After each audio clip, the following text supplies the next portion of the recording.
Assalamualaikum warahmatullahi wabarakatuh. Perkenalkan, nama saya Rian Maulana, NIM E 2019-1121, Prodi Perbankan Syariah 3. Di sini saya akan menjelaskan tentang mengukur produktivitas pemasaran. Dalam mengukur produktivitas pemasaran, terdapat 3 poin penting, yakni yang pertama ukuran pemasaran, yang kedua pemodelan bauran pemasaran, dan yang ketiga papan kendali pemasaran atau dashboard pemasaran.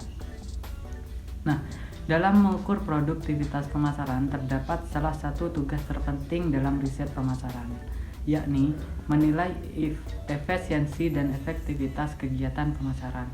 Kini semakin banyak pemasar yang harus bertanggung jawab atas investasi mereka dan harus dapat menjustifikasi pengeluaran pemasaran kepada manajemen senior. Nah, salah satu survei pada pemasar terkemuka Amerika Serikat mengungkapkan bahwa sekitar setengah pemasar tidak puas dengan kemampuan mereka mengukur tingkat pengembalian investasi pemasaran mereka. Riset pemasaran dapat membantu pemasar mengatasi kebutuhan akuntabilitas yang semakin besar ini. Terdapat 2 pendekatan komplementer untuk mengukur produktivitas pemasaran, yakni yang pertama, ukuran pemasaran untuk menilai pengaruh pemasaran, dan yang kedua, pemodelan bauran pemasaran.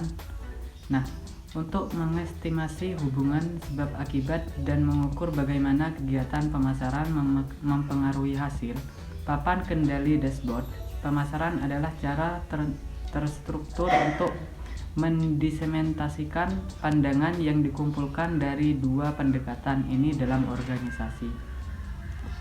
Nah, materi selanjutnya ukuran pemasaran. Pemasaran menerapkan beragam ukuran untuk menilai pengaruh pemasaran. Ukuran pemasaran marketing metris. Nah, apa itu marketing metris?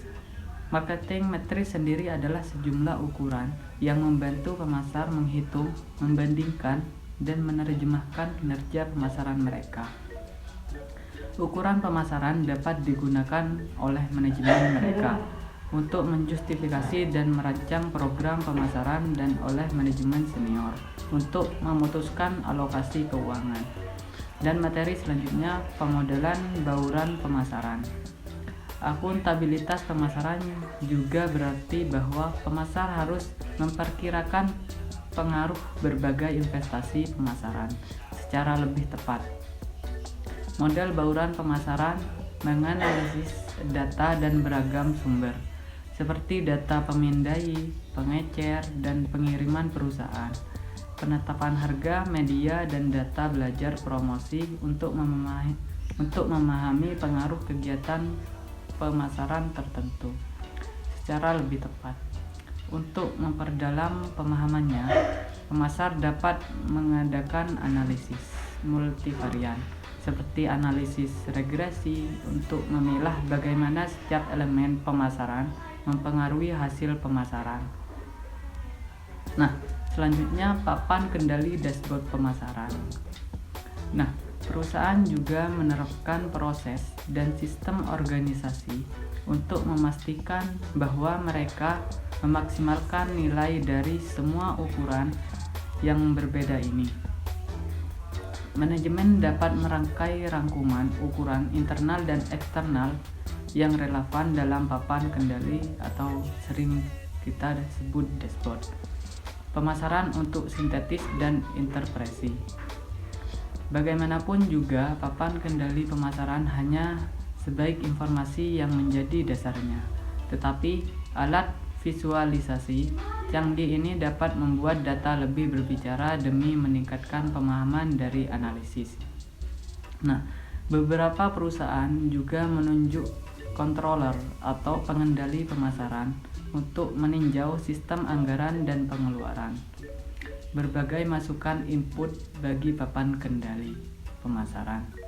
Perusahaan harus memasukkan 2 kartu nilai utama yang berbasis pasar, yang mencerminkan kinerja dan memberikan kemungkinan tanda peringatan diri. Yang pertama, kartu nilai pelanggan, dan yang kedua, kartu nilai kinerja pemangku kepentingan. Nah, Kartu nilai kinerja pelanggan sendiri mencatat beberapa baik kinerja perusahaan selama bertahun-tahun berdasarkan ukuran berbasis pelanggan, dan manajemen harus menetapkan norma bagi setiap ukuran dan mengembalikan tindakan ketika mereka mendapati hasilnya keluar dari batasan. Nah, selanjutnya kartu nilai kinerja pemangku kepentingan atau disebut stakeholder.